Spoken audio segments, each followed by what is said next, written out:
Having some internet issues off and on today. So if I end up getting booted out for whatever reason, just keep us swimming, okay? Okay, all right. Well, it is 4 o'clock and I see Garish and Josie and OB and myself. Makeda won't be here. I think we're waiting on Steve.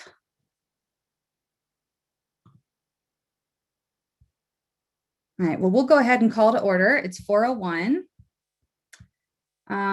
So we've got a few things of just sort of business work to get out of the way. I apologize for the the 2 sets of meeting minutes. That's because I botched the motion during our last meeting for the January 11th. So we'll get those out of the way.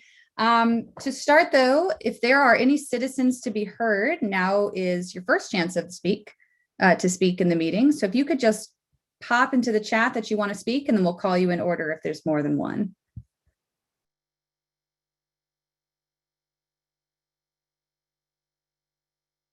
Okay, I don't see anyone in the chat. Mark, I see your hand raised. Do you want to come off of mute and make your comment?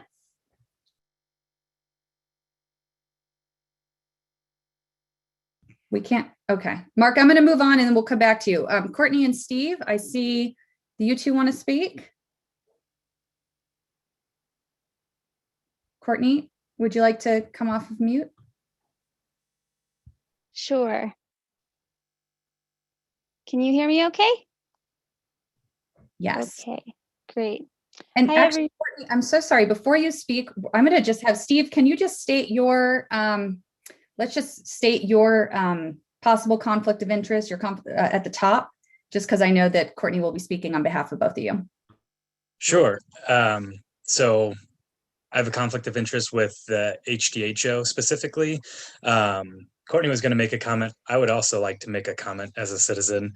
And then I guess we'll just figure out what I need to do. If I need to get off video later on, perfectly willing to comply with however I need to, remove myself from the conversation further on.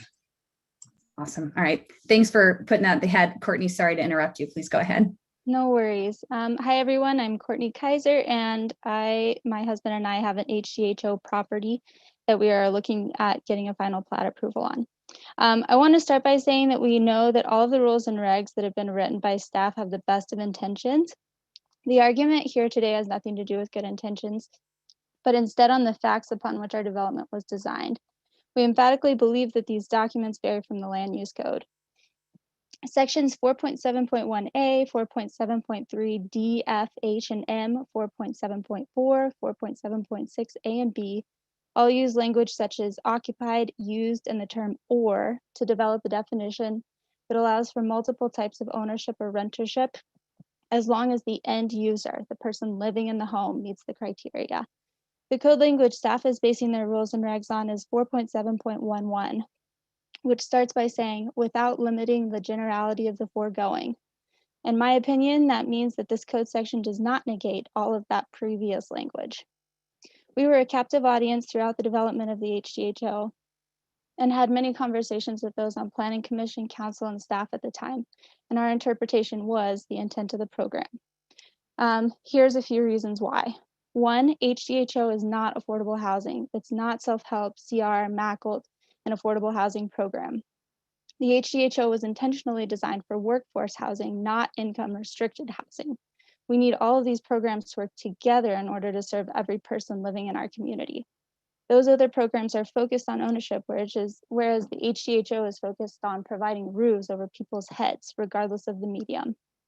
If we only develop income restricted housing, how will we provide for the donut hole of middle income residents who can't afford the increasing market but make too much to qualify for affordable housing? 2, economic diversification. We need new, beautiful, sustainable housing to attract higher income families and jobs, which will diversify the economy and bring in high quality candidates to fill current and future jobs. We do need outside investors, new demographics of people moving to live and work in this community, and housing that suits those needs if we're really serious about diversification and growth. 3, demand. The HDHO was created because we need higher density housing in the valley to accommodate for pent-up demand and to address or replace severely dilapidated housing stock.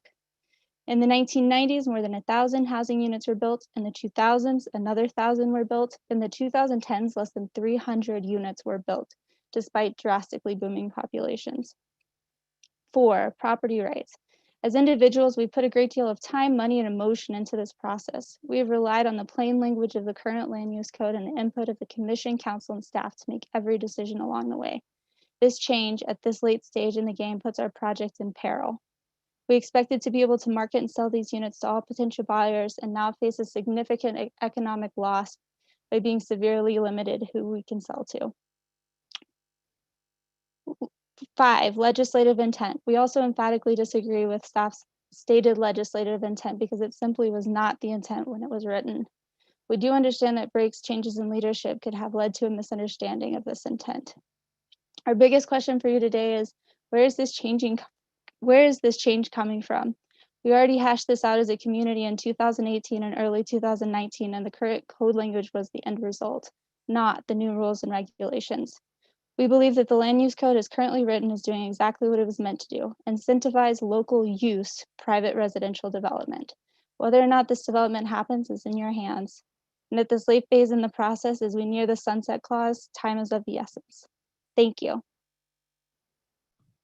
All right, thank you very much. Steve, I'll let you go next, and then Mark, and then we'll keep moving. Okay, perfect. So continuing along with the context of what Courtney was just speaking to, because she's right there. So we're just adding on to this. Simply put, if non-resident owners are not allowed to purchase and rent out these units to residents, our project is likely going to collapse. And so what that'll mean for Grand County is it'll mean that there are 33 fewer units available to house people, 20 of which would be ready for occupancy within the year. It would also mean that the following Grand County residents that have already reserved units or expressed interest won't have an opportunity to own a home, whether as an investment or to just simply own a house that they live in. And some of these people, and it's not limited to these, but a teacher at the charter school, a person working at the hospital on the COVID response team, an engineer from the BLM who designs bridges like the one over Cane Creek and kind of on the new Amosaback Trail extension, mountain bike guide who runs a nonprofit with the aim of empowering women worldwide. Someone else had written in inquiring about the units, saying they're excited to recently, and this was another resident, they're saying that they're excited to recently hear about our upcoming development. It seemed like it could be exactly what I'm looking for, and simultaneously I didn't feel was achievable. So none of those people would have this opportunity if non-residents are disallowed from being owners. I should have said I'm Steve Evers as well. I'm speaking as a citizen. Should have said that first. Sorry, still learning. Yeah, short and sweet. I'm done. Thanks. All right, thank you, Steve, and thanks for that clarification at the end. Mark? Yes, my name is Mark Horowitz. Let me just mention that the rules of ethics for commission members include that each member of the commission has an ethical duty to avoid making public statements for or against the merits of any application before the commission hearing is concluded and a decision or recommendation is rendered. That is not my intention to make those comments today. My comments today are on the minutes of the January 25th meeting you are about to approve. Certain contain comments that I made. They are quite fairly outlined. Thank you, Mila, or whoever does those minutes. However, they are only bullet points that I read in order to meet the constraints of a 3-minute citizens to be heard comment. I also sent the complete comments, but I don't see them attached, and I wonder where they are. They aren't meant for your eyes only, but for the record. This makes me wonder if other citizens' comments are likewise filed away somewhere. Article 6.1 of the code, quote, the commission shall ensure a forum for meaningful participation and expression in the planning process, unquote. I am certain that 3 minutes on a Zoom meeting does not fulfill that requirement. But something else I see in the minutes that I have never seen before makes me very happy and at the same time somewhat disturbed. It is the Zoom meeting chat transcript. These comments are not seen by viewers of the YouTube public and are mostly, oh, I have a question or good comment type of comments, or asking to be recognized for a comment. But one comment stands out for me, that of Mr. Willis at 5:44 during a discussion about the HGHO buyer-seller disclosure. Mr. Willis writes in the semi-private chat room to other members, quote, "I could add many more comments, but probably better to do so offline." What? I think this is what I especially enjoy about Mr. Willis on the P&Z, because as it is said, it's the cracks where the light pours through. Perhaps Mr. Willis is unaware or unconcerned that the rules for ex parte disclosure discourage offline comments. 6.4 reads in part, ex parte information received by any commissioner, whether by mail, telephone, or other communication, should be avoided. When such communication does occur, it must be made part of the public record by the commission member. This makes me, unquote. This makes me wonder what chat room comments or undisclosed ex parte communication might have been made about issues important to me or the community in the past. To that end, I would appreciate in full detail any ex parte communication he or any other commission member may have at arriving at any decision that affects the community. I encourage the P&Z to advise the county commission to also adhere to this high standard. Thank you. Thank you, Mark. And I will just clarify, since it came up at the start, that it was at the recommendation of county staff that the commission member, Steve, was invited to make citizen comments, just so that we're all clear there. Okay, now let's see here. Glenn, I see that you have your hands raised, but you're not in the chat. So I'm going to go down the list of folks in the chat and then I'll come back to you. So Jessica O'Leary. Hello. So for those that don't know me, I'm on the City Planning Commission, but I'm speaking today as a citizen of Moab. And I just wanted to make a statement in support of, having occupancy restrictions for these overlays. We are, and as a member of the City Planning Commission, I know the desperate need that we have for housing. And I think it is super important to have the occupancy requirement, but I think it's counterproductive to have the ownership requirement of being for example, I first came to Moab in my 20s. I worked as a guide for 4 years. I left, I went to graduate school. I came back and I, at that point, became a homeowner. Had I been able to invest and become a homeowner in my 20s, and then be able to leave and pursue my education and then come back and still have that equity built up in the community, would have been awesome. And I think it's something that we need to be aware of for young people that want to join and be long-term residents of this community, but also still have a transient workforce or schooling and other things. Yeah, so that's all. All right, thank you. And I do see a comment in the chat asking about if there will be an opportunity to comment. The HCHO item is not a public hearing, so if you'd like to make a comment, you'll need to make your comments during citizens to be heard. So Michael Scarda. Hey, this is Michael Scarda with Namaste Rock. We are in the small area plan, the 313, and we, to my understanding, there are 6 homes, single family homes in that area, and 4 of them are abandoned and condemned. Anyway, no one lives in them, and we're really in a hard place. And when the plan was put forth, there were 5 letters mailed in from property owners. Every single one of them didn't want the plan.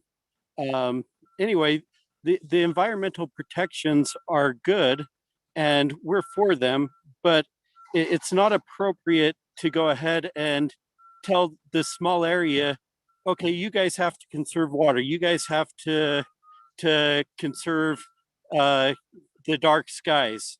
And anyway, you put all these burdens on us that will make it very difficult for us to come out of the abandoned slump that we're in. And then on top of that, you went ahead and there's a campground that Grand County's working on, and they said, well, we don't want to follow those plans either. Grand County's working with the state parks on doing something perhaps. And anyway, the government doesn't want to follow those regulations.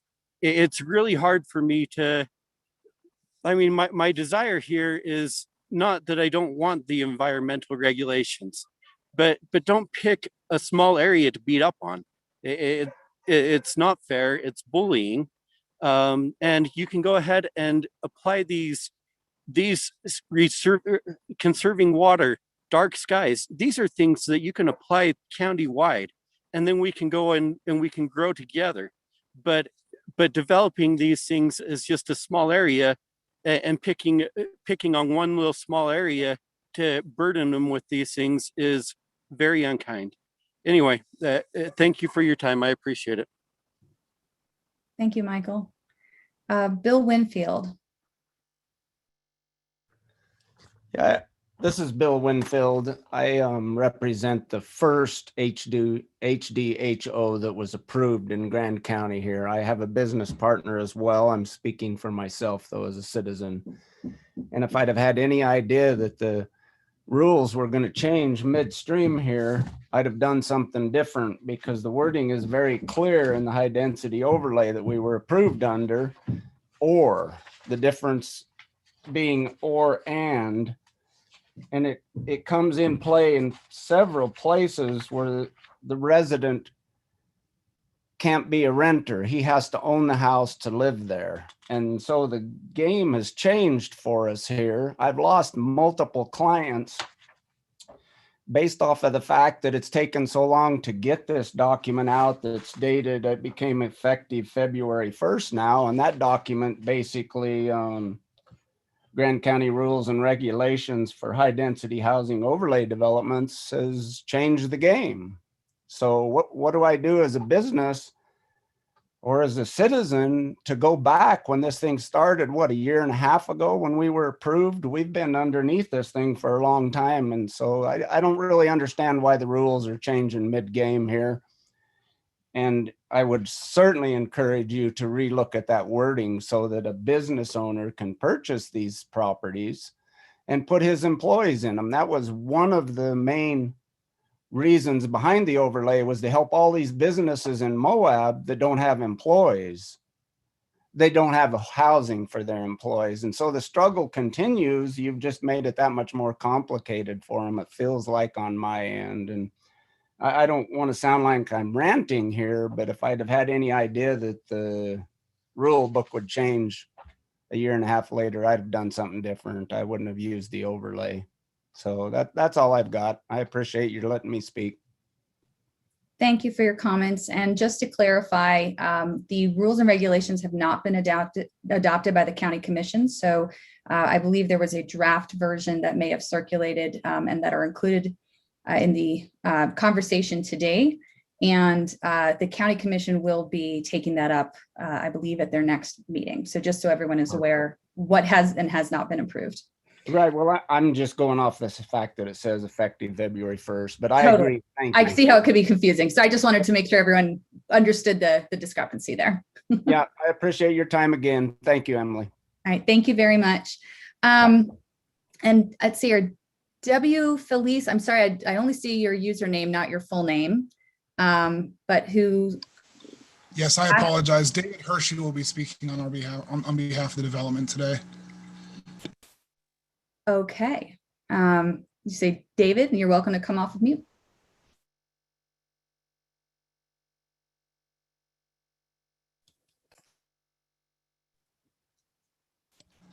David, it looks like you're still on mute.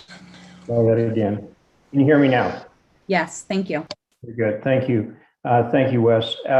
Yes, we'd like to speak to this on a slightly separate point, although we do agree with some of the comments, several of the comments that have been made with regard to the change in the rules at this point. And again, we're speaking of the overlay zone, the HDHO overlay zone. In our particular situation, we have a signed contract with the county, a development agreement that specifically outlines the requirements for our development, and it tracks the language in the current ordinance. Any changes in rules that would affect the language in the current ordinance will be a violation of that development agreement. And we'd just like to make sure that the county's put on notice that we fully intend to protect our clients' property rights and contract rights in connection with this matter. All right, thank you for your comments. Glenn? Sorry, Glenn Lind.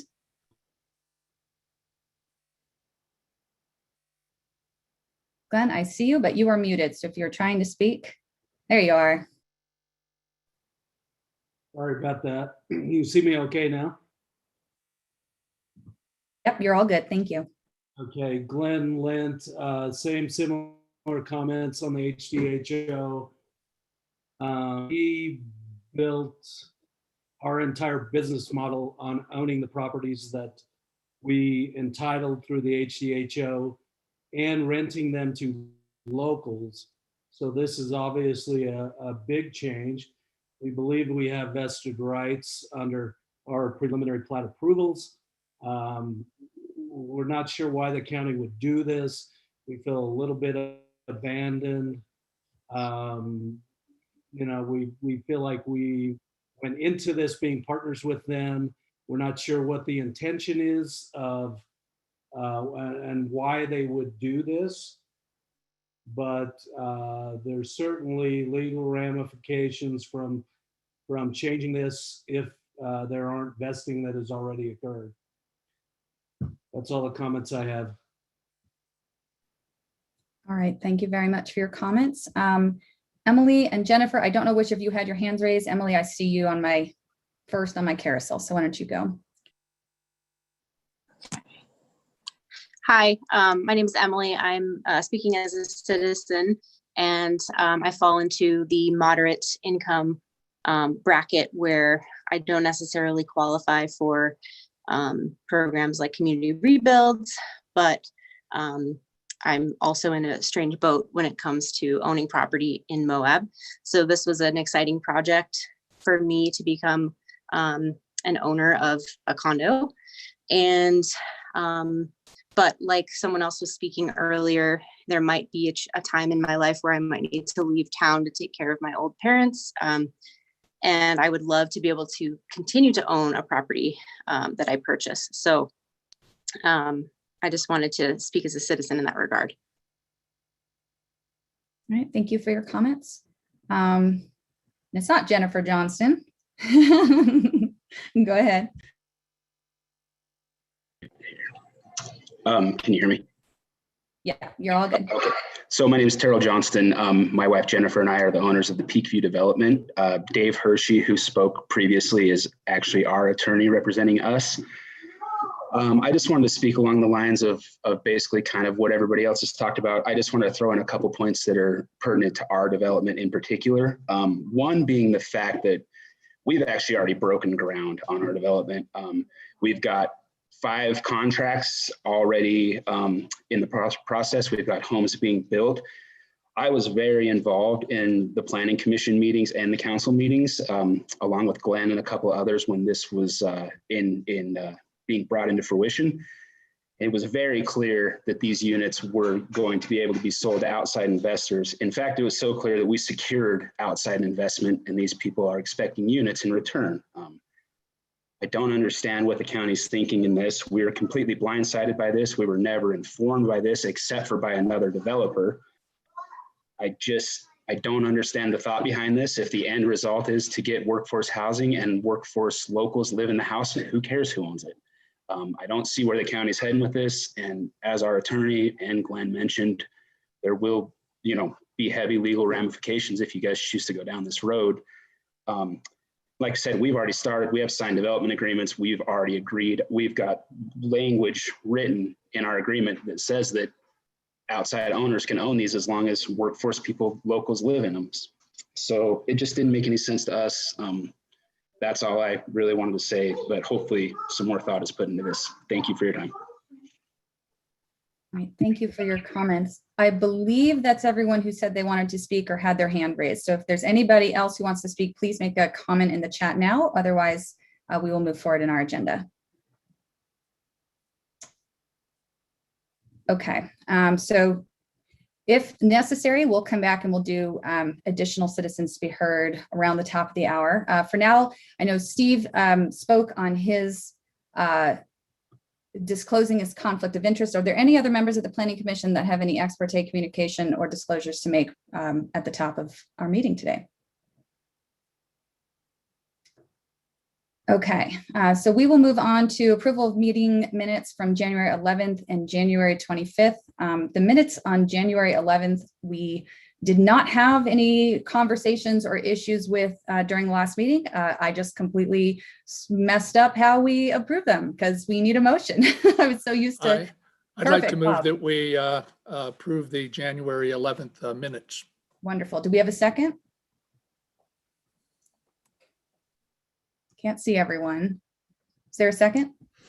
I'll second. Oh, Rick, well, sorry, Steve. Rick got it. Okay, so moved by OB, seconded by Rick. Are there any comments to be made? If not, we'll call the vote. All in favor of approving the January 11th minutes, raise your hand. Or Garish. Aye. Perfect. So that is 1, 2, 3, 4, 5 unanimous. And we are missing, Josie, I can't see you. Josie, do you want to vote? All right, well, I think Josie might be having connectivity issues. So with 5 in favor, 1 absent, and 1 non-voting member, those minutes are approved. So now we will look at our January 25th minutes. Any comments or concerns before we call a motion? If not, I'll entertain a motion. Okay, is there a motion to approve? Okay, motion by Bob, seconded by, is there a second? Seconded by Steve. All right, any comments? All right, if not, we'll call the questions. So all in favor of approving the January 25th Planning Commission minutes, motion by Bob, seconded by Steve, raise your hand or say aye. 5 in favor, Makeda is absent, and I think we might have lost Josie. So 5-0 approving those minutes. Okay, that takes us on to the conversation of the bylaws with the county attorney, Christina Sloan, who's just joined us. There were several citizen comments and maybe some confusion around what is entailed in this. So Christina, maybe you could give us a little bit of background and then lead us through this conversation. Yes, and by bylaws, I assume you mean the rules and regulations that the county is proposing. Correct. They are listed as bylaws final draft in the agenda packet. Oh, sorry, our agenda packet was a mess, apparently. I had nothing to do with that, I'd like to say. Maybe what we should do is I'm going to try to share my screen. Do y'all need to do anything to let me do that? Why don't you try, and then Amy can control it if you need the right permissions. Share screen. While she's doing, can I clarify? Are we on which item are we on? Are we on? Sorry, do I need to like get off video and? Yeah. So because of the conflict of interest, you'll need to be a just participant. You won't be able to participate in conversation or vote. And what I'm going to ask you to do is just turn your video off and stay muted during this agenda item. Thank you, Steve. Steve. Okay. I am going to pull up the rules and regs. Can you guys see that in a size that is good? Yep, you're good. Okay, so one, I want to say off the top that this is not a change to a single provision in the land use code. The land use code clearly prohibits, and it's in 4.7.11, the sale of any HDHO unit or lot to an owner that doesn't qualify as a actively employed household. That was in there in the original and actually every single draft of the high density housing overlay ordinance. It was in there in the version that was adopted initially in January 2019, and it was in there in the repeal and replacement from June of 2019. The purpose of these rules and regulations are merely to flush out how the program will be administered. These are admittedly coming late in the game because we didn't even know we needed them, quite frankly, until we started getting questions from developers and realtors. One of those questions, for example, is, can a familial co-signer on a loan also show untitled? Does that disqualify the qualified household? Well, no, it doesn't, because 4.7.3 controls the definition of a qualified household, which is 50% of the adults. So as long as that qualified household is intact, there's no issue with the co-signer on the loan. That is something, because we wanted to give both developers and potential local buyers confidence in the program, that is something that we agreed needed clarification and that we would put in this document. The other one that is being misunderstood is how, what happens when a local who is qualified buys a unit and then leaves town for any period of time. Again, the LUC controls, and we're not changing anything. And the way that 4.7.3 is set up is that as long as that local owner who originally qualified, if they leave, whether it's temporary or not, quite frankly, as long as the household, the occupancy is qualified, they continue to be able to own that house. So there is not an automatic trigger for a local who is qualified leaving town. But because we also want to build confidence, especially in any sort of temporary leaves of absence, we also built in to the rules and regs a process for asking for leaves of absence from HASU, the housing authority who's going to be administering this. We also wanted to flesh out, what does that application period look like? How much time does HASU need to approve an application? Because that's another question we're getting. People are under contract, and what does our pre-qualification process look like? Does it cost money? How much time does it take? These are all questions we want to flesh out in the rules and regs. Not a single thing we're doing here conflicts with the land use code, and not a single thing we're doing here conflicts with our existing deed restrictions. So there's a lot of misinformation about that. I'm going to go through also our legislative intent because I know that some developers are upset and apparently understood, one, did not understand there is an express and clear provision in the land use code that prohibits sales to essentially non-locals, but non-qualified households. But I'm also going to take you through the legislative intent because I got to spend my weekend listening to about 12 hours of meetings over a 2-year period on all this stuff, because most of this happened before I was sworn in. So I myself had to get up to speed. But I do want to quickly, before I get into that, just go through these. So you've got your whereases just describing our program. The purpose is to, essentially provide guidance to HASU, when they're processing applications. This section 1B, qualified ownership required, all this is doing is integrating the requirement of 4.7.11, which is already in the land use code. Does nothing more than that. It also expressly allows temporary lapses of employment or leaves of absence. These are things we keep getting questions about. That's why we're addressing them specifically there. And C tells HASU, hey, the whole point is to get locals into these housings. If you're into housing, if you're in a gray area, HASU, just apply the LUC and apply these rules and regs to get locals into housing. Another thing that, again, we cannot attempt to address every single nuanced scenario on a case-by-case basis here. We're trying to provide guidance to HASU. And in doing that, it provides confidence to our local buyers. Here, section 2 is where we are expressly 2A1 is where we say, hey, a cosigner on a loan is not an issue. It doesn't defeat an eligible household. And again, that's already allowed by section 4.7.3. We're just clarifying it for everyone. It's not an issue. Once an owner is approved, the occupants have to satisfy the definition. Duty of notification, the owner just needs to tell HASU when there are changes. And then there's a change procedure versus section 3. And also just clarifying, we can purchase and own an HGO lot or unit.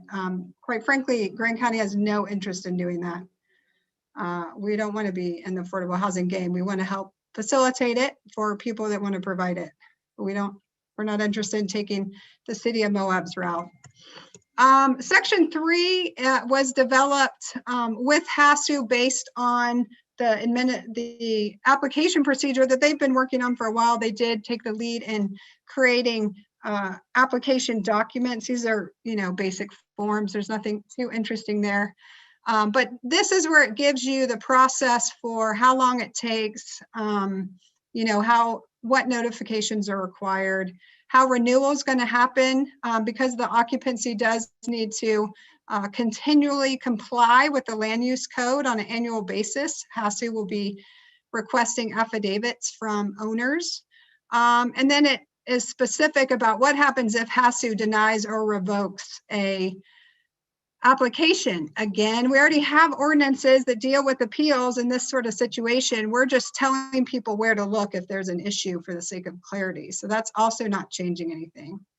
Section 4 is talking about the sale of the units. We are also getting a lot of questions about this. If someone does choose or is forced, but more likely it's going to be a choice to sell the unit, what does that look like? Are they forced to use a realtor? Can they do it for sale by owner? Are they forced to occupy? Let's say it was a local who owned and occupied the unit, and then they move out of the community and they choose to sell the unit rather than rent it to a qualified household. Then do they have to, while it's listed, do they have to have a renter in it? No, they do not. So these are the questions we're getting. That's all we're doing here is clarifying how this process is going to work. And then again, appeals and enforcement, this also is already all defined in county ordinance, but we're putting it in one place for folks. So that's all there is to the rules and regulations. From here, I can figure out, I'm going to move into some more information about the history of this program. Sorry.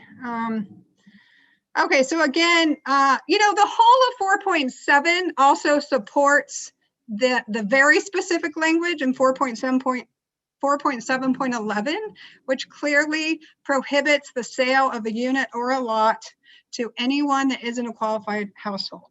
The whole of the 4.7 does the same thing. And it talks about how the goal here is to incentivize a secondary housing market for local owners and local renters. There's nothing in there that prohibits a renter as well.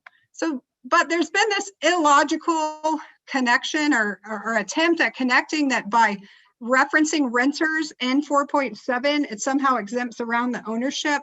That's not true. And I'm going to get into when we go through the legislative history how unless the home prices are recalibrated to what local wages can afford, the rental prices will continue, at least in a general sense, will continue to be inflated just like any other housing product here in Moab. So the ownership qualification is a crucial trigger and was in every single meeting from the beginning of this program.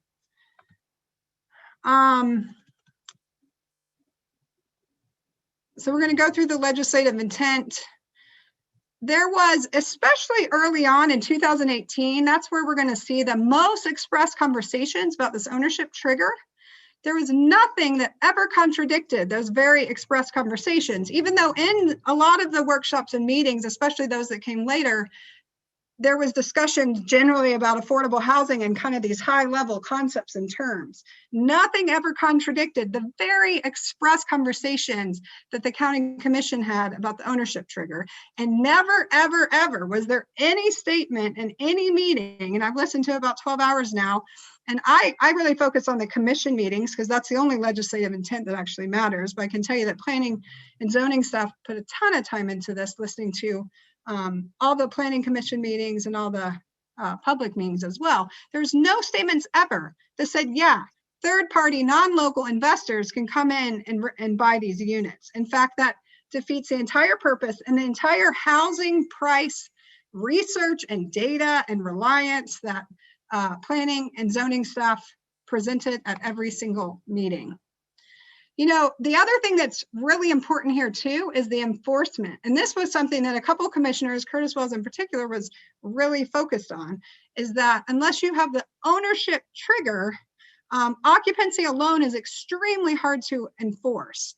This is especially true when you have a second homeowner who's bought this as a non-local, they don't live there. We can't know, it's really difficult, if not impossible, especially with our resource level at the county, to know if that owner is actually renting it on any consistent basis, if they're actually just using it for their vacation home or they're using it as an overnight accommodation. This was something that you heard come up over and over again.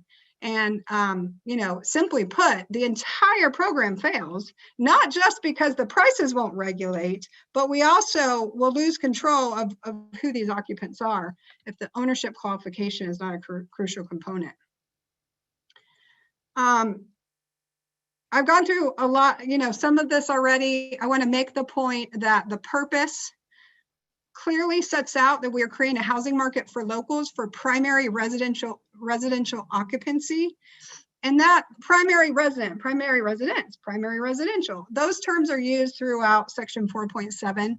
Our definitions are somewhat circular of those terms, but in general, the terms primary resident or primary residential are commonly understood to mean your main residence.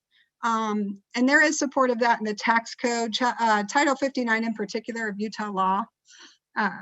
Yeah, but you know, primary residential property is not a second home. It is not investment property. You know, one of the changes between the January 2019 version of the ordinance, that's 584, and the June 2019 version, which is 591, is the inclusion of this retirement provision. And this was something that this was one of the only things I was asked to research after I was sworn in. We had gotten a prior determination that we couldn't well regulate retirement, and I disagreed with that. The commissioners had made it clear, and they wanted me to look into it because they didn't want local retirees to have to be forced to sell their housing. And again, there's a real emphasis on the questions being asked of the commission that reinforced that ownership was, you know, assumed and required. I've kind of talked to 4.7.3M and 4.7.4 above. These both reference ownership and rentals. The component, all of these units may be rented, okay? We're not requiring that they all be owner occupied. What the land use code says is that no unit shall be sold to anyone other than a person who qualifies. So the ownership component that's being referenced throughout is important, and it is not undermined by the reference to rentals. And then 4.7.11 is where you see this express language. I want to make it really clear, because I know we've gotten a couple of letters from attorneys, and obviously they know this, but for the general public, a court doesn't go any further than the express language of an ordinance or a law if the court can understand its intent from the express language. And the court can do that here. And the burden for actually finding a statute unambiguous is very high. This is longstanding law. And I will say that just recently, HB 224, which was our changing form of government bill, and I know that a lot of our planning commissioners are familiar with it, we went to litigation over that, and I can't tell you that I don't think there's a statute out there that's a bigger mess than that bill. But our court still found that it was unambiguous, and they would not even look at legislative intent. A court cannot look at legislative intent if the language of the ordinance is clear. And here it is, 4.7.11, even if you don't buy the rest of the arguments, is extremely clear. So I provide the rest of this information only for emphasis, only for hopefully some people grappling with this have some level of comfort. Ordinances 584 and 591 both integrated a lot of data. This data had been provided in various meetings through the years. I do want to just point out that a lot of this data is focused on home prices, because again, there are these very express conversations in the various meetings dating back to 2018 where we talked about, do we need to set a cap? Does the county need to be involved in how prices are determined on HDHO units? And over again, the conclusion was no, because local wages are going to recalibrate market for the HDHO units, because the owners had to be locals. That was the whole point. So there's an emphasis, and you see it here in the ordinances. I've taken two of the recitals and provided them here, and you'll see it again in the workshop materials as well. Getting into legislative intent, the June 5th, 2018 presentation was the longest discussion of the ownership requirement in the legislative history. It's very clear, and I want to say again, even though many other meetings talked about, more high-level affordable housing type discussions, nothing contradicted this, and nothing ever indicated that there was any allowance for third-party non-local investors to buy these units. These are quotes from, this presentation to the commission by planning and zoning staff. The HDHO proposal was described as a method for developers to be able to construct housing denser than currently allowed, provided that 80% of the units in a development were deed restricted to go to primary residence. You can interpret that how you want. I think go to is a reference to sales, but we do get more specific. Jay Lynn was on the commission then, and she asked the question, do we need to put a cap on the price? And JD responds, and this is a quote, "No, it does not. We are not counting on income. We are counting on the income level of people who live here to create the cap. Theoretically, if they were required to sell to people who live here full time, then they would have to make it affordable to people who live here full time, or they wouldn't be able to sell the units." Referring to housing feasibility study that Grand County commissioned, planning staff made the point, there were no houses sold in the last year, not a single house sold in the last year that was affordable for the income level they're discussing, which is the income level we're trying to get to here, which is sort of that middle. It's not low income, right? It's people that maybe have okay wages, maybe they have a little bit in savings, but they can't afford, a $500,000 fixer-upper. Not a single house between June of 2017 and June of 2018 sold at a level that was affordable for that income level, which is 80% of our area's income level. There's a lot in these various meetings about workshopping the maps and which properties are in, including property type. They ultimately decide to cut commercial properties from the HDHO. JD explained that the profit margin on residential development is low enough that when you deed restrict them for locals, it lowers the price to a point that is affordable to local residents. The reference to the profit margin is really important because, again, the county is relying on, the entire program is built on the basis that the home prices have to drop to the point that local wages can support the sale. Curtis is asking some questions. Caitlin answers, all of the units will be developed to market rate, so it's up to the developer or realtor to sell those units. We totally removed the affordability aspect of this and said, as long as you aren't selling to second homeowners. Very express. Curtis follows up, so you aren't going to cap the value of the unit with a deed restriction. No, the market will kind of do what it does. So you're deed restricting it for certain criteria, right?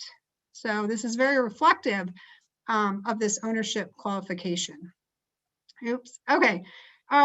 The next workshop was in October of 2018. The HDHO portion of this workshop was very heavy, again, on how these home prices will work and what the goal of the project is. So, you know, a couple of these slides, there were more slides in this that were dispositive, but this is one, you know, and planning staff selling the program to the commissioners. They're talking about how there's been a 51% increase over a 6-year period in housing costs in Grand County, whereas wages only increased by 12%. This is exactly the issue we're trying to get at with this program. This one's really interesting. And this was actually worked in 3 different slides in the presentation. So planning staff took 3 local household hypotheticals. They talked about where their income is relative to other people in the community. They give us income levels, and then based on those income levels, and of course, standard recommendations across the country for what percentage of your income you should be putting into your housing costs, they tell us what the affordable home price is and what the affordable monthly payment is. The home prices and the affordable rent are completely linked. And so if we aren't repressing the home prices via sales to locals and qualified households, then we are not repressing the rental values either. The rent, a local who buys a home, say at $164,000, you know, if they rented maybe 1 room to a friend, or in a scenario before where maybe they leave for a 2-year mission and they rent the home while they're gone, the amount that they need to collect per month to make their $164,000 mortgage is much lower than at our current prices, where housing stock is going for more like $350 to $450 for a fixer-upper. It's quite obvious, but it was a very crucial component of the analysis of the program, the development of the program, and the adoption of the program. Okay, 12.4. So you're seeing that, you know, every 2 months or so, the commission was workshopping this. This, of course, was after a ton of work by the Planning Commission. There was a policy conversation here. And the interesting thing about this is Evan's like, well, hey, so what happens if you leave for a period of time? Let's say you want to take a project out of the community, what happens? And Zachariah says, well, that's for you to decide. But aren't we deciding here how much Grand County should be helping locals with housing based on the benefit that workforce is bringing back to the community? So there is an interesting policy discussion there. There were not answers made, okay? The whole point was a re-emphasis that the point of the program is to support people working in Grand County, benefiting Grand County, giving back to Grand County. January 15th. So this is after it goes up for a vote, right? So if you remember December of 18, it went up for a vote and it failed without even much discussion. And then some commissioners brought it back in January, and they got together for a workshop. What was interesting, this was really focused on mapping, but what was interesting about it was by then there had been substantial public comment on high density housing throughout the community. And I can say very confidently that the majority of neighborhoods wanted nothing to do with HDHO developments in their backyard. Everyone objected to it. No one wanted it. And the commission had a very express conversation that said, look, we are all part of the solution, and we are willing to burden all of the neighborhoods in the county with high density housing, high density housing developments, because it's an investment in our workforce, and it's a support for these locals who are giving back to the community. There was absolutely no discussion of let's burden all these neighborhoods who don't want these high density developments to benefit outside investors. That's not what it's about. And so it was a very express conversation about the policy. I know that, well, okay, there's a lot more articles out there as well, I'm sure, but 2 that were forwarded to me that I do think are interesting. One is a Times Independent article, briefly gone but not forgotten. This was from January 10th, 2019. So this also was soon after the first vote where it failed. And Evan Clapper is quoted as saying, hey, critics of the program should be just straight up and say, I got mine, I don't really care. Use of the got indicates ownership, not occupancy. And Jaylyn brought that comment up on January 15th and made the point, hey, every single person on this commission owns their home. We need to facilitate other locals owning their home as well. And so we all are impacted. We all want locals to own their homes, but we're all also impacted. So don't be upset if neighbors don't want HDHO. And again, a real emphasis on the ownership component. And then Zachariah's comments in February 6, 2020, which now are a good bit after that. But this article was all about, hey, these high density housing overlay developments are starting to be built out. And he says a little bit over a year ago, this is really more of a workforce housing incentive than affordable housing. And he says, we anticipate these units to be more affordable than unrestricted market rate renters. Buyers and renters of restricted HDHO lots or units will not have to compete with the spending power of non-residents, said Levine, meaning that at least in theory, the selling prices of those units will be limited to the incomes of Grand County residents. And again, that last statement, even though isn't in quotes, was well explained and well discussed at prior workshops with the commission. He goes on to say, while we suspect the restricted HDHO units will be cheaper than unrestricted due to the elimination of competition with second homeowners and non-residents and overnight lodging units, we don't know for certain if or how much cheaper they will be. And then finally, just underscoring the enforceability is a big component. The county has not invested any sort of sufficient budgeting to enforce a program where ownership isn't a crucial component.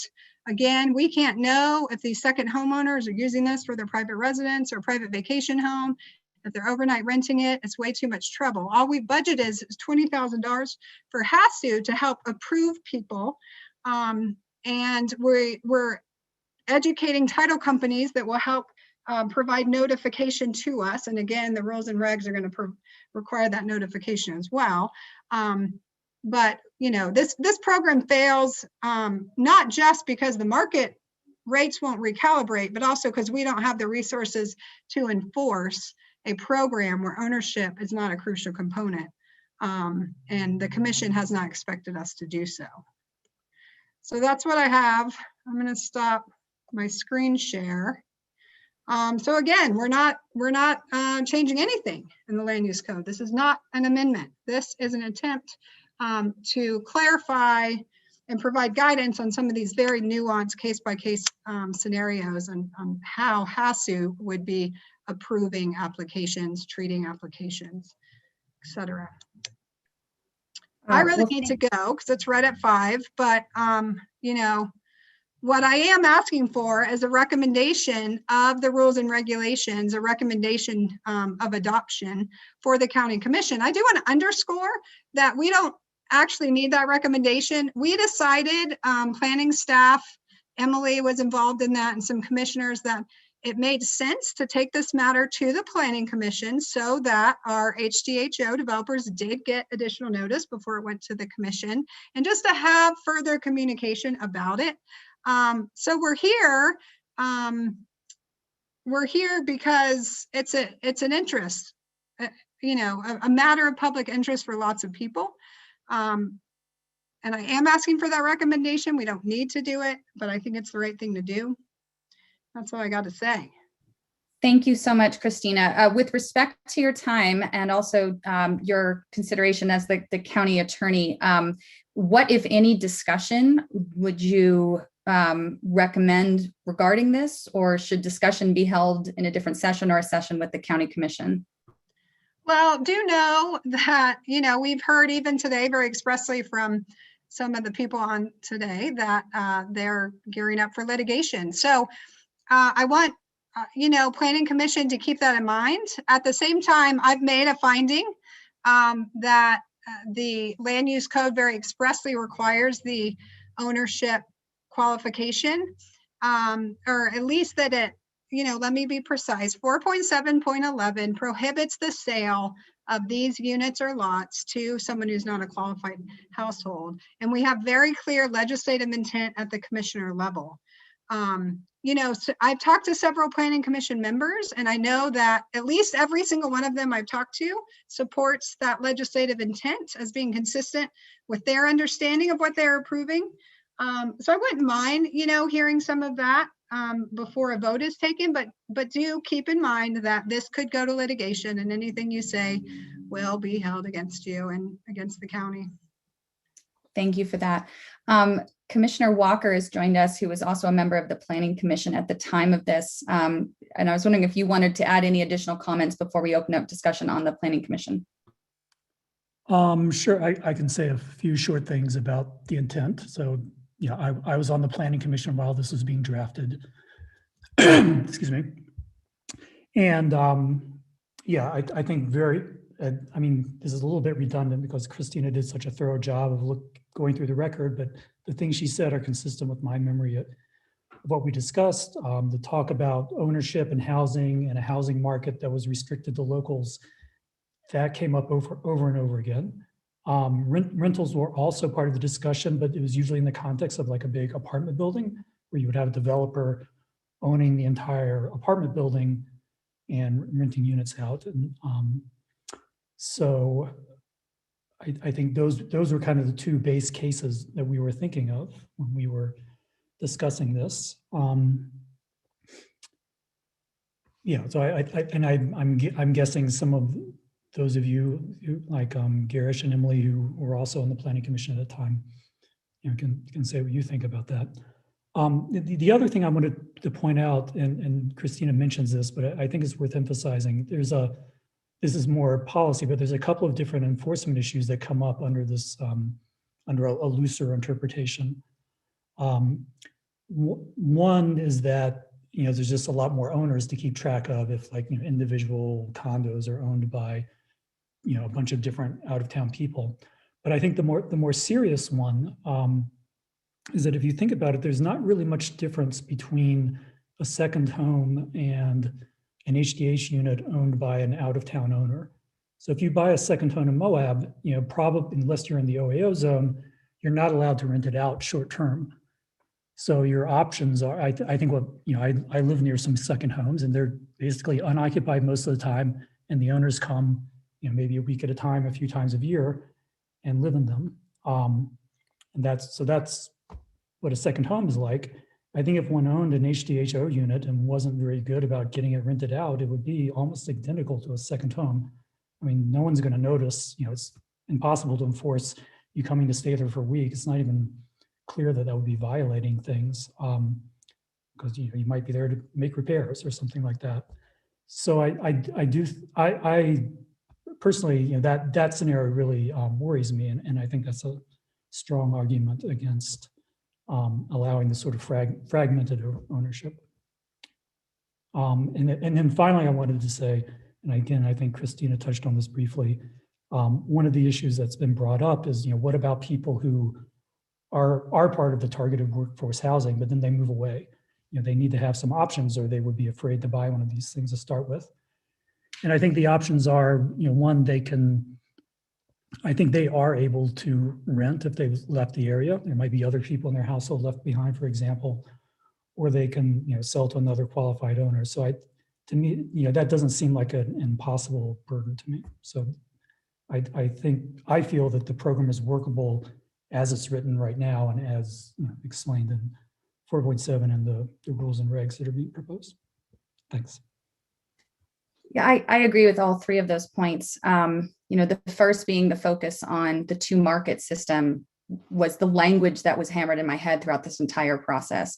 And you can't have, the whole idea was we already had the assured housing standard that we were working on at the same time. And this was meant to be an alternative approach. We referred to it as sort of multiple tools in the same toolbox, where instead of having a constraint on the sale price of the home or the rent price of the home, we would use market forces to appeal to a different way of approaching this problem. And that only works if the market is constrained. If out-of-towners can compete with residents for the sale of those homes, then the market is no longer the solution that it needs to be. To the second point of the possibility of overnight rental use of this, whether it's by the homeowner or not, that was a big concern of mine. And recall that this all was happening at a time of heightened scrutiny around enforcement of overnight accommodations, right? So that was very much in the background of these conversations. And one of the things that I see as a major failure, if we fail to interpret it the way that it is written in the land use code, if we try to find a different interpretation, as Kevin pointed out, you run into a possibility where somebody who has the financial means to buy into our market buys a incentive subsidized home instead of a home on a non-incentive subsidized part of the market. And all it says is that they need to rent it out for 6 months to a resident. Well, if they list it to be rented from, say, October to March, and there's nobody available to rent it because that's not when the rentals are in such high need here, and they list it at a price that is well above the market rate, and we have not constrained rental prices as part of this, and then they just happen to come down on Memorial Day weekend with their family and Pioneer weekend and Labor Day weekend to check on the water heater, there is absolutely nothing that it might not be to the letter of the ordinance, but there is no way of enforcing that use. And much as we would love to believe in the intention of others, we have seen already people taking advantage of our local ordinances against overnight accommodations. And so that is a concern of mine.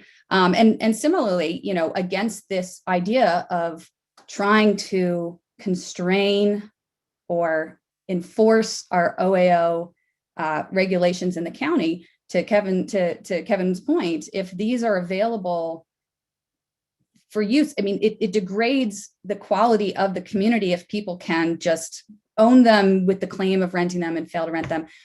So Christina, thank you for doing such a fabulous job. This is very much in line with my recall of the intent and conversations that lasted for quite some time in the consideration of this. Obi and Garish, did you want to chime in?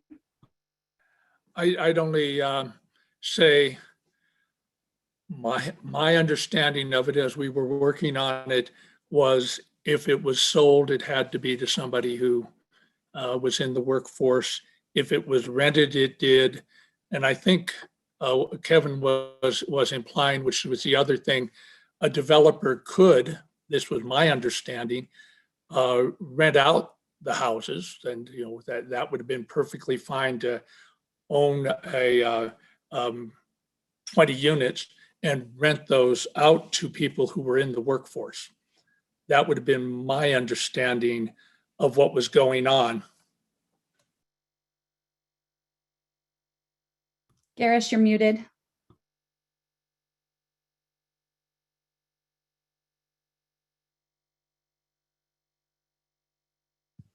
There we go. Okay. One thing that hasn't been touched on is the 20% of these units that is not restricted in any way. And there was concern from voiced at planning commission meetings that there would be no interest in developing an HCHO development without giving some consideration to profit to be made by the developers. So for the people, for developers out there who have approved HCHO developments, my recollection is that that's where your market rate profit would come from. And the 80% that would be left for the workforce was just as everyone else has explained. And that's my recollection. I think Christina's done a great job in, even though she wasn't involved at the onset of the discussions about this, I think she's done a good job of catching the nuances and intentions in all of the discussions that were held.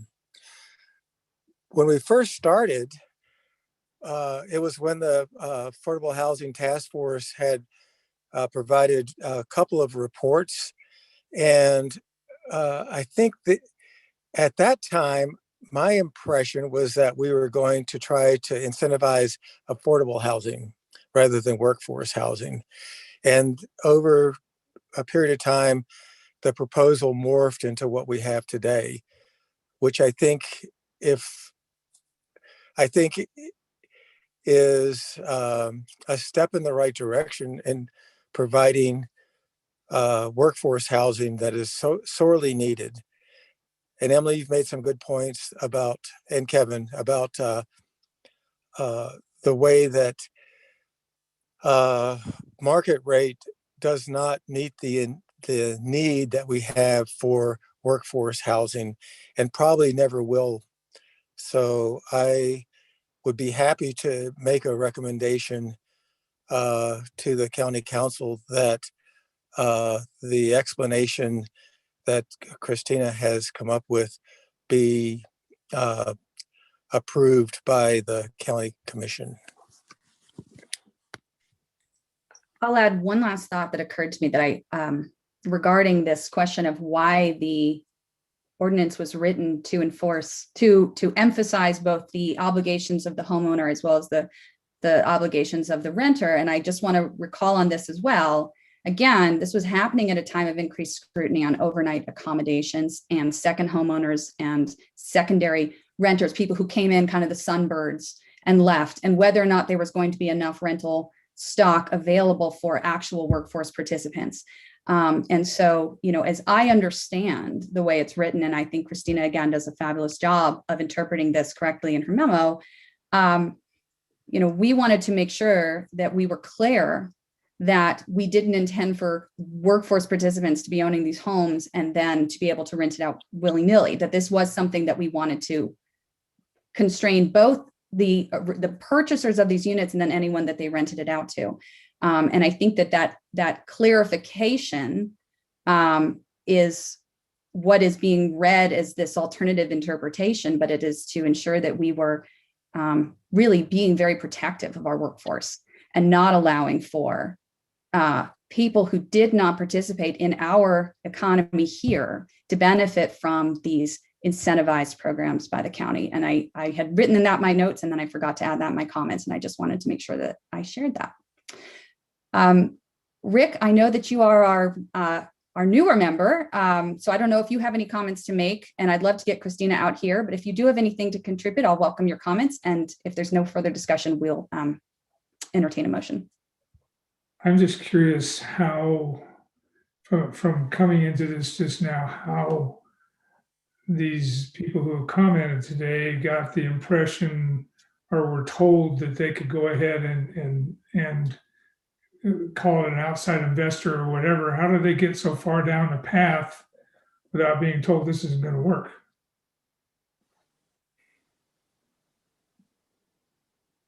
Well, I think that is a great question. We can maybe get some clarity on before the county commission meeting, but I don't know, with Mila not being here, and of course we've had a change in staff leadership at the planning and zoning department. I don't know that anyone here would be able to comment on that specifically. That's what I'm curious about. So. Mm-hmm. And Josie, whose internet dropped out, she called in. So Josie, if you wanted to say anything, you're welcome to participate as well.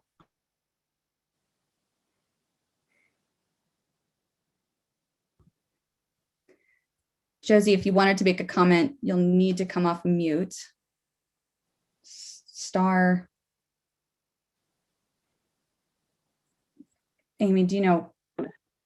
Emily, can you hear me? Yes, perfect. Thank you, Josie. Okay, yeah, double muted. Okay, so I do have some general comments.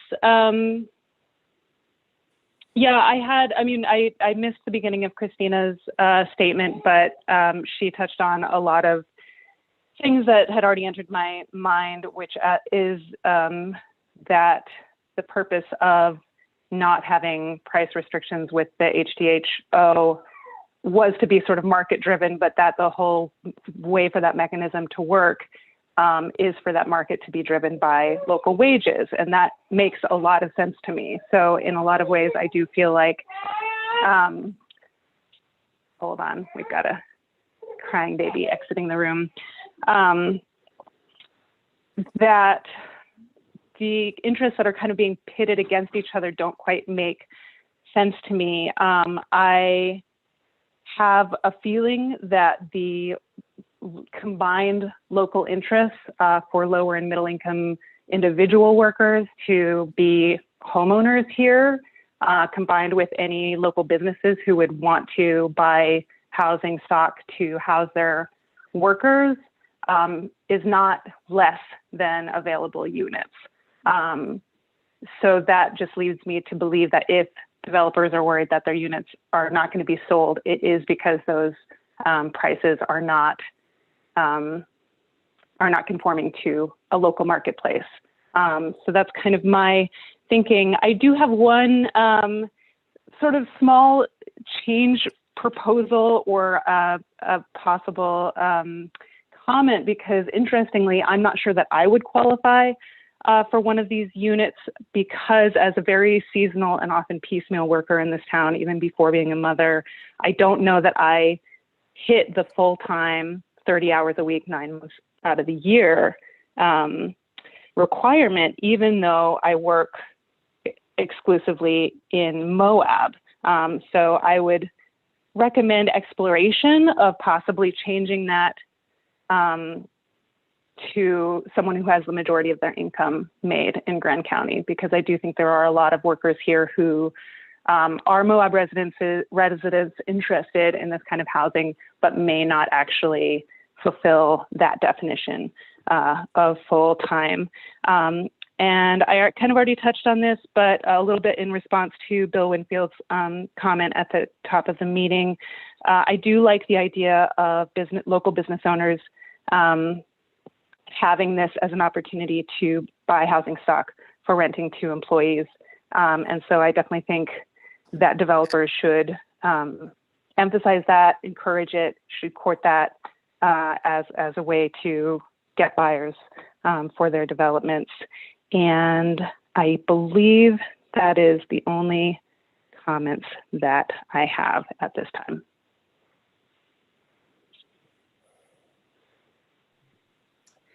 Okay, if there's no further discussion, I'll entertain a motion. And again, as Christina pointed out, the motion is to recommend adoption. The suggested motion is to recommend adoption of the high density housing overlay rules and regulations, which will be heard by the county commission at a future meeting. So is there anyone who would like to make that motion? I will make that motion. Okay, so Garish moves to send a favorable recommendation of adopting the HDHO rules and recommendations. Is there a second? Second. Okay, motion by Garish, seconded by Bob. Is there any additional discussion?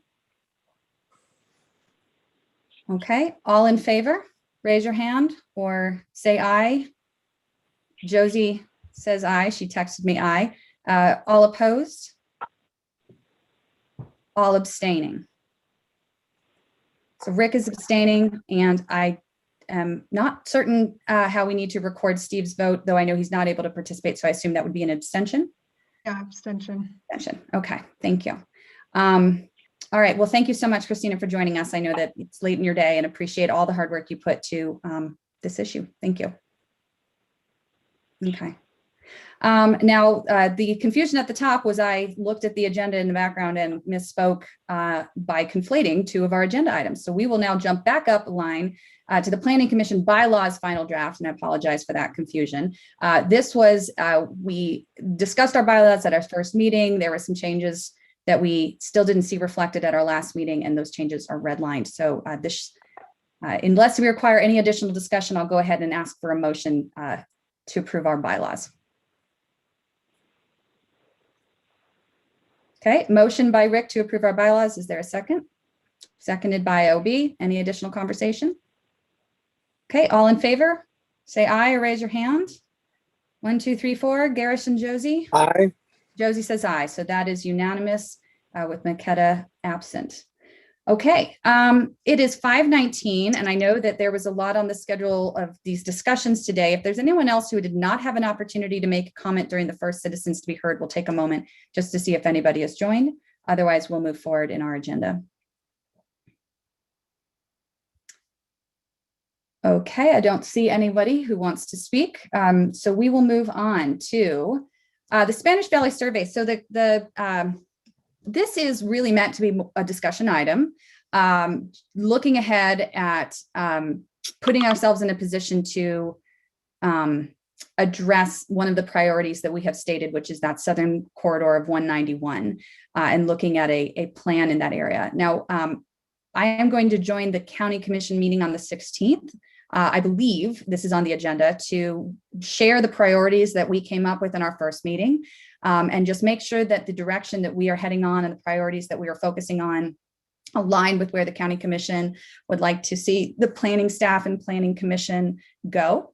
But this should put us in a position to start the process here anyway. The staff has included a copy of the small area plan from 313 survey. And I know that Commissioner Hedden, Trish, am I saying your name right? Is that Hedden? No, shoot. That's okay. It's Dean. Dean, I'm so sorry. I actually knew that. We'll call it a Monday. Commissioner Hedin had shared some thoughts on her end. Again, this is not meant to be anything final. It's not anything that will go to the public. We are drafting just some ideas. Oh, Trisha, did you want to say something? Otherwise, continue. Yep. Sorry, there's an echo. Thank you. Did everyone have a chance to look through this? And what I think, Amy, maybe you could, Amy, are you there? All right, well, what we'll do is I'll take some notes as we're sharing, and good.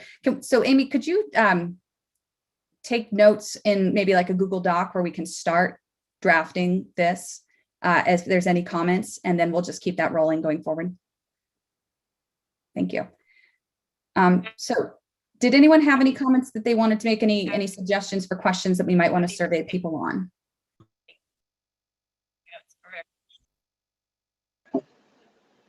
Emily, can you hear me? Mm-hmm. So I did send a document along just with some questions.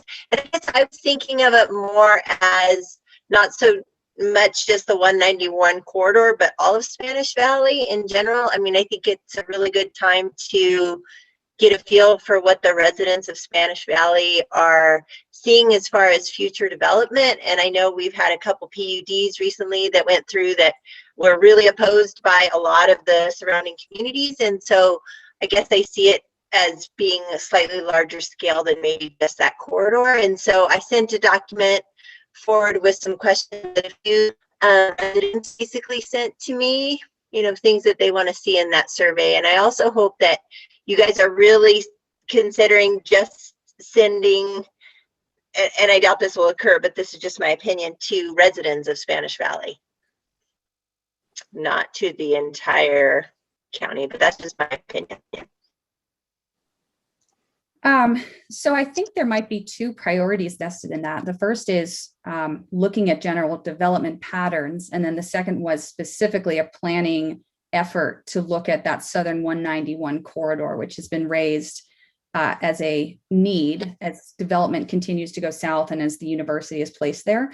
Again, for the purposes of today, I think just collecting questions is sufficient. And then when we talk to the larger body and get more direction, that'll help us fine tune. One thing you did raise was a question around general location. And I know that this came up as a complaint or concern during the survey of the 313-191 area. And I don't know if we'd be able to ask people to self-report, but I think it might be wise to give some general areas and ask people to self-report. Do you live in this part of the county, that part of the county, or out of the county? So maybe, Amy, that's something we could note and fine tune.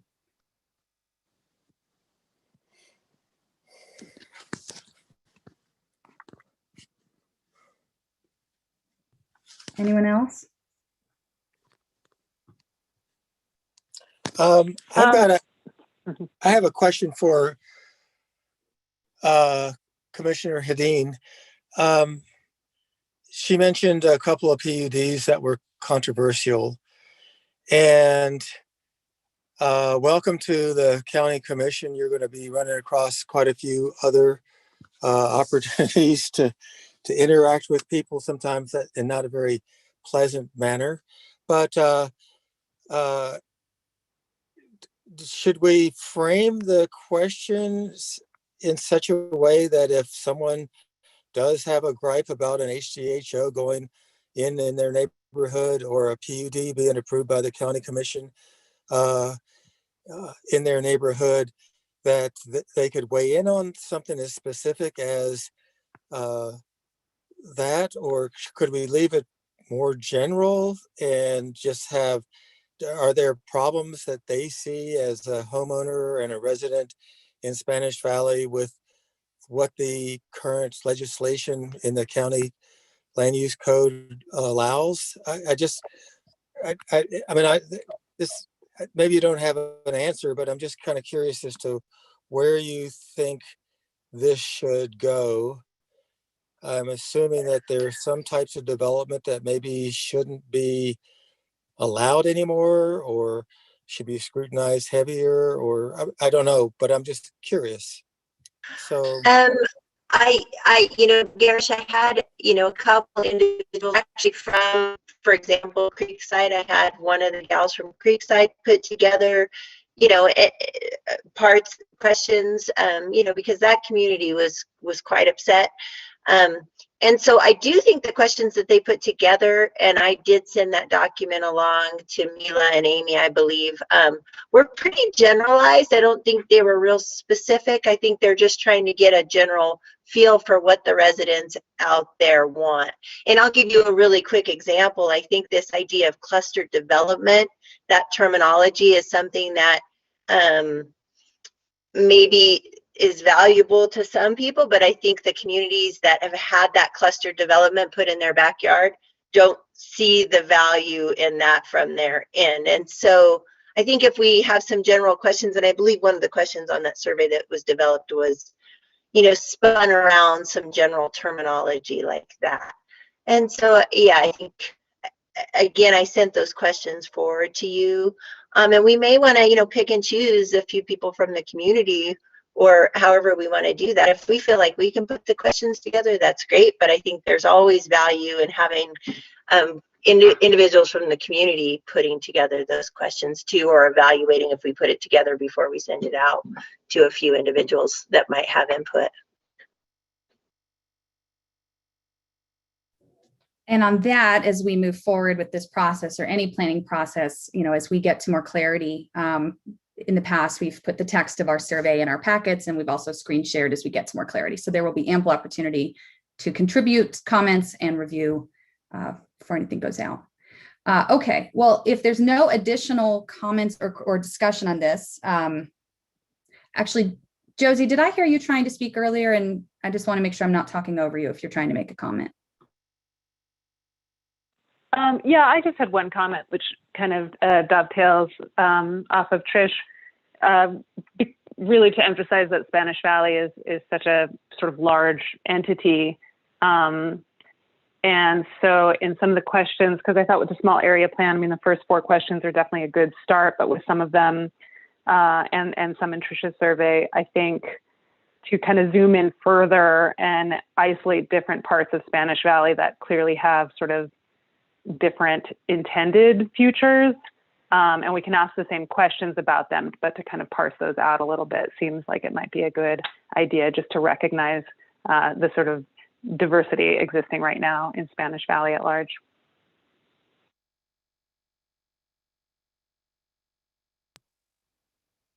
All right. Are there any additional comments or questions on this discussion item? No, but I want to say thank you so much. And I do think the surveys are just such a great way for people to have a say, and then we can use that information. I know listening to the last planning commission meeting, Josie was able to extract some of that information. We were talking to Sitla, and I think there's a lot of value. Wonderful. I actually do have one thing to add, sorry.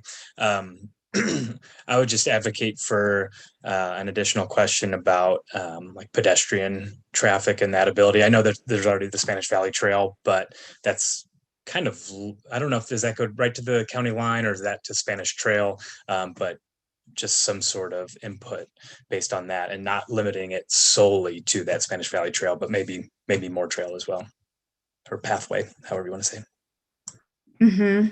Access to transportation, as well as interest in seeing, even if we don't have the transit infrastructure itself, as we think about in our tiny area, we don't really have the concept of transit-oriented development, but there certainly are places that have been identified by members of the public in the past as potential areas where you might see or entertain more commercial development. The Spanish Trail and 191 Juncture is one that's been raised in the past. And as this area, both in the southern portions of Grand County, but also in the northern areas of San Juan County, continues to grow, and traffic and parking continue to be an issue in town, there could be potentially some interest in small scale mixed use or commercial, not highway commercial necessarily, but more general business type development. And I think it would be interesting to see how and where people might be interested in entertaining that.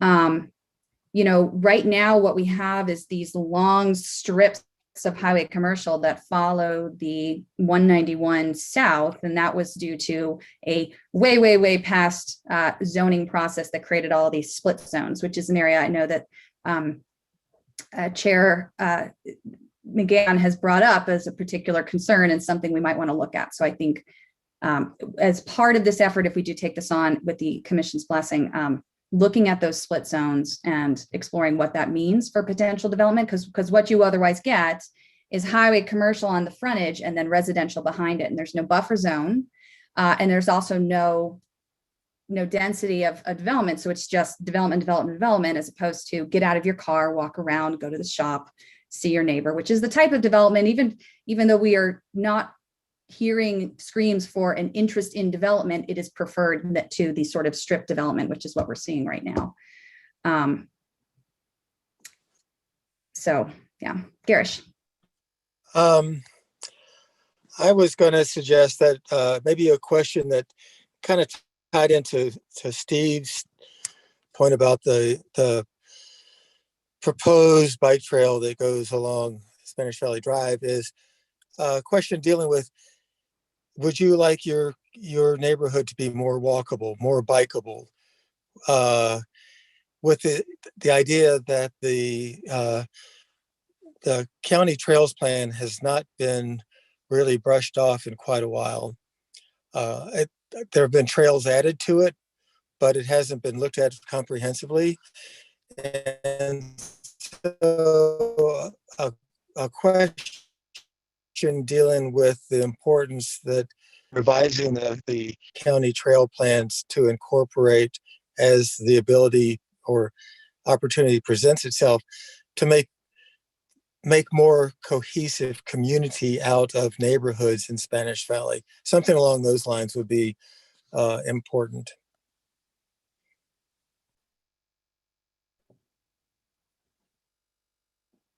Got one comment too. Go ahead, Rick. Is everybody that you would send this survey to familiar with how zoning or the plan right now is for the valley? You've got some industrial buildings out there, you've got LeGrand, you've got gravel pits, and then you've got housing, and there's already been some of that in my backyard stuff out there when the Flying J thing came in. Does everybody really know what the plan is right now if they want to see it changed? So. Yeah, I think that was something that we learned when we were looking at that northern small area plan. It was difficult to find the previous planning documents related to that area. And so I think including in the survey a zoning map and references to any specific references to it. I personally would like this to be something that is open. I mean, I think we would need to make it open anyway, but I am curious to see how Grand County members view this area. as I mentioned, to sort of get a sense of where people would self-identify in the county. But regardless.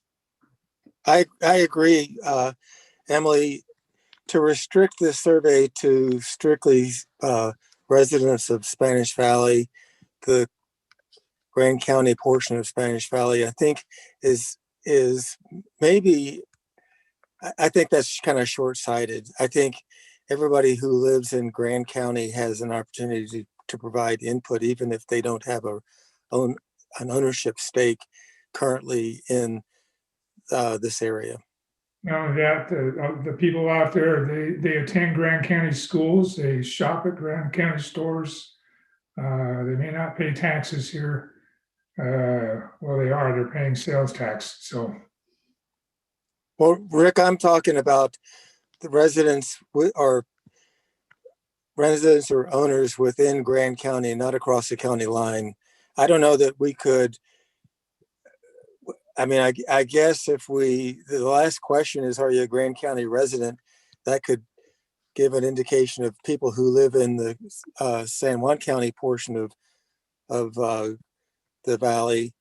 So we have an idea of whether they live in live in Grand County or not. And I think Emily's touched on trying to get a little more specific as to where they live in Grand County. But I don't know if it's appropriate for Grand County to provide residents of another county input into a county plan. I don't know. I know where you're coming, Gary. So when I meant about, I wasn't asking to see the San Juan County zoning. I was curious how our zoning comes up against San Juan County, whether it's even compatible or what makes a difference. So I see where you're coming from too. So yeah, I hear you. And I only wanted to say, yeah, I'm envisioning that very last question that you can say, you know, are you a Grand County resident? Are you a resident? And then further question of, I don't know how, of course, to divide those areas. And always the wonderful question that says other, and they can fill it in. I am it is an interesting thing if the questions are going to cover more than 191, and they quite likely should. How those questions get asked, I started to look at the first 4 questions that I think Josie mentioned, and I thought, you know, is there some way to, well, for some of them, you might be able to have columns for different areas, but it's going to be an interesting challenge to make it still answerable, not be too long a questionnaire, if it's going to cover different areas. So I think we really have to have our thinking caps on for that. Yeah, so just to sort of summarize, you know, some of the things that have been brought up. So the first is getting direction from the county commission, you know, on this compared to other priorities, and then on the scope of this. So one of the exercises we went through on the small area plan of 313 and 191 was, do we go up to the airport area or do we stay south? And we decided to stay south and look at the airport distinctly because it had more industrial potential, or you know, different types of uses that might be more conducive to that. Similarly, looking at 191 specifically, or 191 and Spanish Valley Drive contingently as the 2 sort of arteries into that area would be an interesting scoping question. And then even if we wanted to look at them together, we could probably find ways to specify the questions to each. And, you know, I agree that surveys are a relatively easy way to get information from the public, especially at a time when it's difficult for people to attend, you know, and have feel like their voice is heard. I think this is a way that we can gain input from the community and make sure that we are looking at a very comprehensive view of what exists and what people would like to see exist. Garish. Emily, I've got one more comment. I think the need to develop a plan for 191 is paramount. And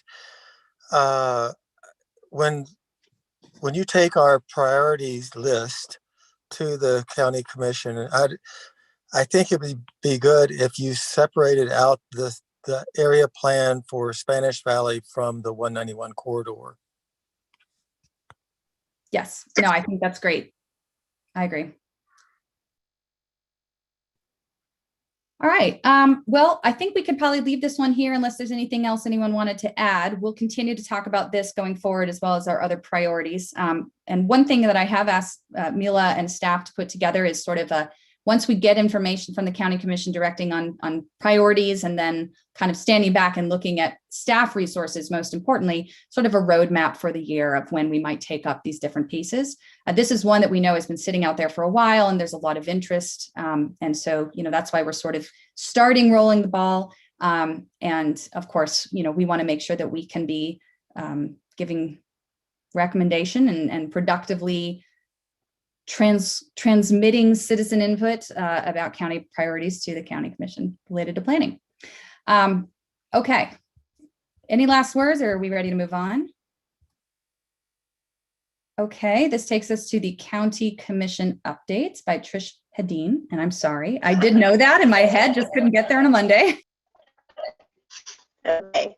I don't have a whole lot to say. I mean, I kind of give we've been dealing quite a bit this week and last week with Jeep Safari and working on that ordinance. They made a decision at Rock 4-wheelers to cancel that event.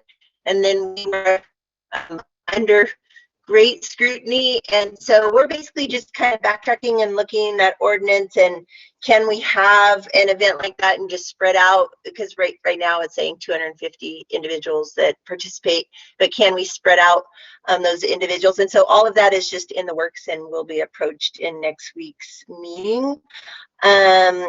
Specifically for myself, obviously some legislative items, TRT, House Bill 247, the ability to manipulate the use of those TRT funds, that's obviously in the works and at play. And then for me specifically, and I'm District 4, so I'm Spanish Valley and Castle Valley and Thompson, we're really looking at Thompson and the issues that are going on out there. And we've been doing quite a bit of work out there and trying to work with health concerns in that community.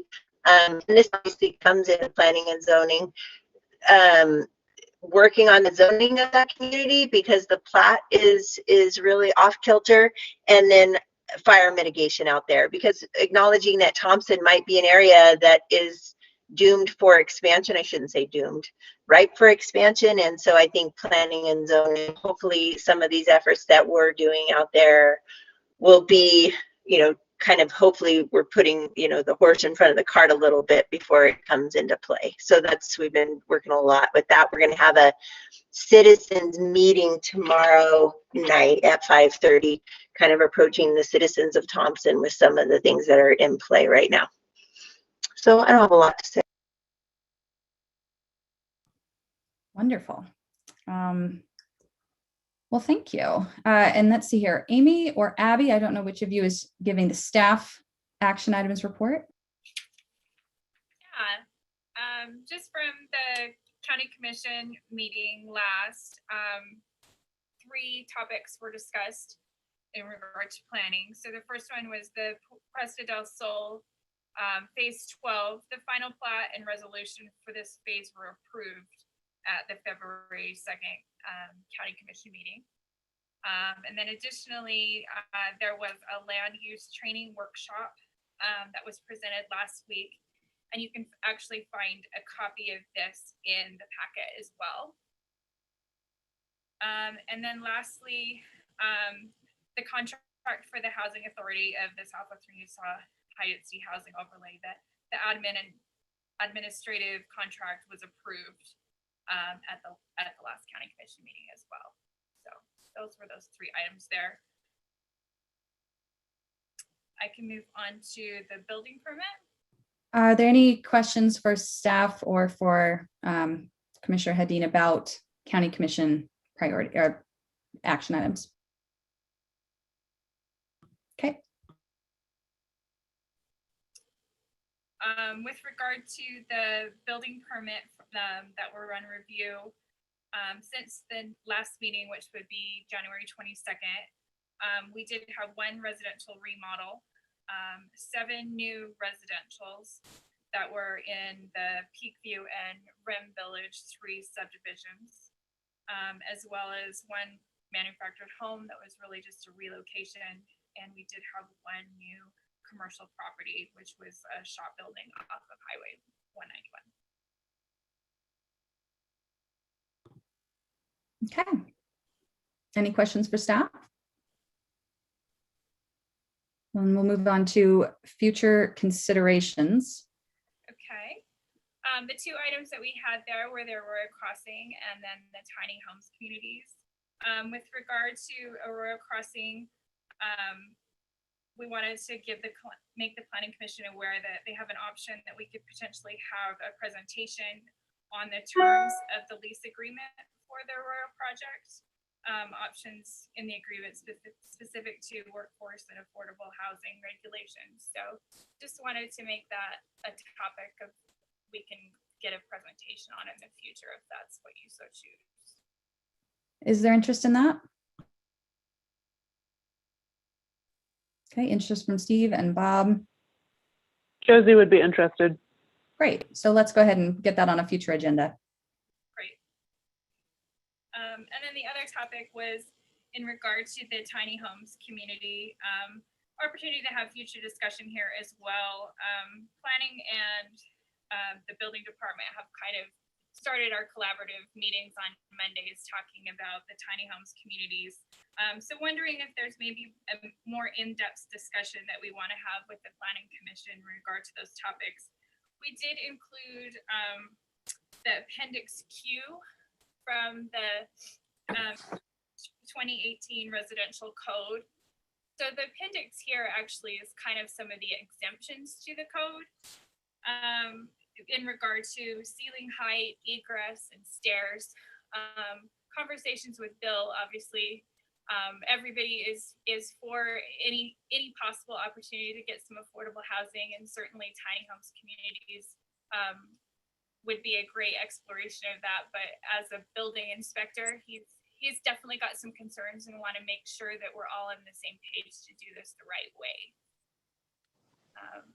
I don't know, Abby and I've been part of those meetings the last couple of times. Did you want to chime into that discussion, Abby? I think that, sorry, so what you said is definitely very relevant, and thanks for including that part of the packet with the building code.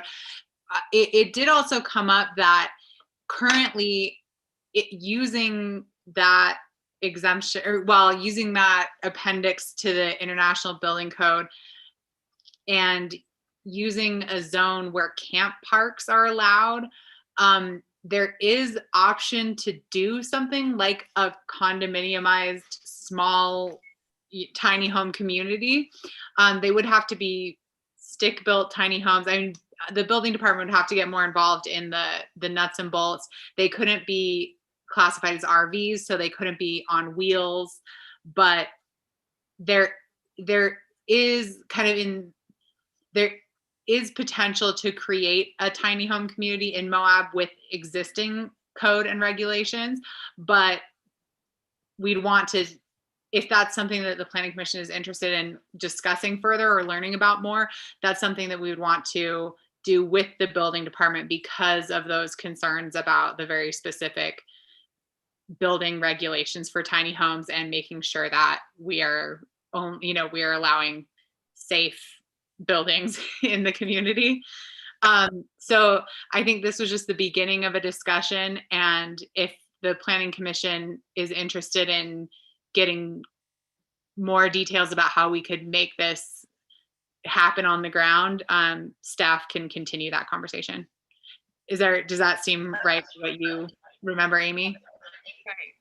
Yeah, okay. So it looks like there's some interest.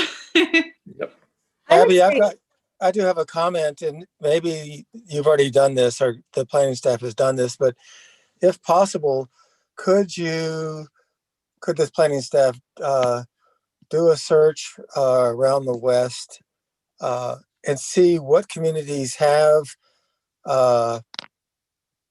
small home communities and how they kind of pulled it off, what kind of land use regulations they had to adopt or modify in order to make it happen. So I'd like to know, if we're plowing new ground here or others have already preceded us and figured some of this stuff out and how successful they've been and what concessions had to be made and that sort of thing, if that's possible. Yeah, I mean, Amy, I think that is something that we could look into further. There's definitely, there are examples of existing tiny home communities in other parts of the West. I think this is something we could dive into further and maybe at a future meeting present some more concrete examples and possibly how that could apply to Grand County. So, I mean, it sounds like that's something the Planning Commission would like to see. I know that I can think of at least one example of a proposed project that was going to be a tiny homes community that did not end up moving forward, and I don't know why. But that did come in front of us a few years ago looking for a zone change, that the intent was they wanted to do something like that. I think, you know, there's a balance between, I'm personally very intrigued by this idea, especially given some of the constraints around affordable and profitable housing for residents, that it needs to be both in order to incentivize. That being said, I'm hesitant to ask staff to go too far down this route if it's just not something that we think, you know, developers would latch on to. And so, you know, as you are looking at those, I'm also curious to see if there has been any interest by developers in the past several years to planning staff. Planning staff could just catch us up to speed on the nature of those ideas, and especially if there is anybody locally who is considering or conceiving of this type of development, I'd be very curious to hear what they might see as natural constraints or needs or opportunities, so that we could all collectively better understand how feasible this might even be. Because what we don't want to do is go down a long process, create this, and then it have, you know, no interest. So I think finding that would be very useful. And I think that in addition to seeing the survey of other communities have done would be helpful. And Abby, also seems like maybe HASU or, you know, one of the housing organizations might be interested in it also. So another avenue to check maybe. Yeah, I mean, Amy, oh, sorry, go ahead, Tricia. A couple quick things. I know I have a tiny home, I live in a shipping container. I just put a Connex on, and so that was, I think, somewhat new. I know the bill was, you know, kind of pretty scrutinizing it pretty heavy, but it went through, and I think they're just really interesting because they've been recycled, but also they're made of metal, and so there's just, you don't have to deal with the upkeep. It's only an 8x40, so it's pretty little. But I also know there's a company out of Cedar called Zip Kit Homes, and it's kind of one of those deals, and it might be just an interesting avenue to go down, because there's, the more that you buy, the cheaper those units are. And so they're pretty interesting. It's just kind of an interesting little thing to pursue, and I'm pretty sure they've done quite a bit of those around in the state.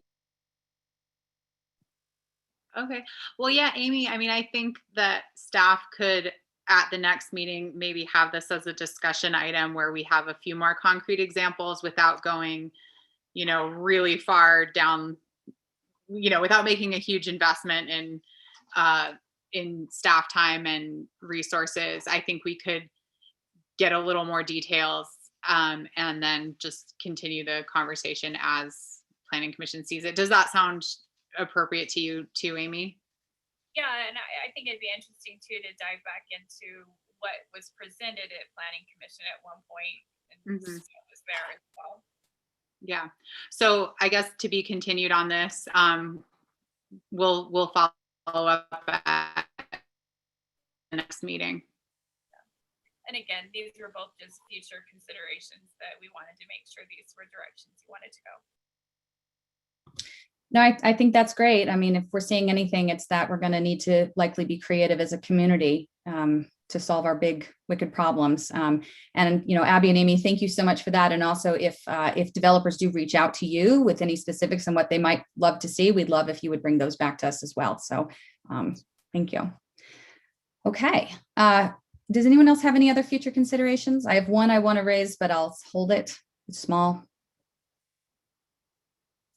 Okay. So like I said, just wanted to update that our priorities from our first workshop as a group will be presented to the County Commission I also, Christina asked, because Mila will not be able to be in attendance on the 16th. I'll also be there to address any questions related to the recommended vote to adopt the rules and regulations to HASU. Bob, if you'd like to join me there, you're welcome company. So that's the 16th. And I also know that, and actually, Tricia, maybe you could speak to this. There have started to be efforts by the county commission to reach out to the San Juan Commission. I think there's been some interest from this body on reaching out to the San Juan Planning Commission. What I'm hearing is that that is maybe not the path that the county's starting with. They're starting at the county commission levels. And since I know that that is something that has been raised in our various meetings, I didn't want us to lose sight of it. And I'm eager for the county commission to keep us aligned. One of the things about starting with that planning area of the 191 corridor is that could potentially be a great opportunity to collaborate with our neighbors to the south. And I know that there's also some creative thinking happening at the county commission level to make sure that we also understand the perspective of our neighbors to the south in northern San Juan County, who, as Rick pointed out, might not live here in Grand County, but certainly participate in our economy and are our neighbors. So I don't know if you wanted to add anything, Tricia. There's no ask, but okay.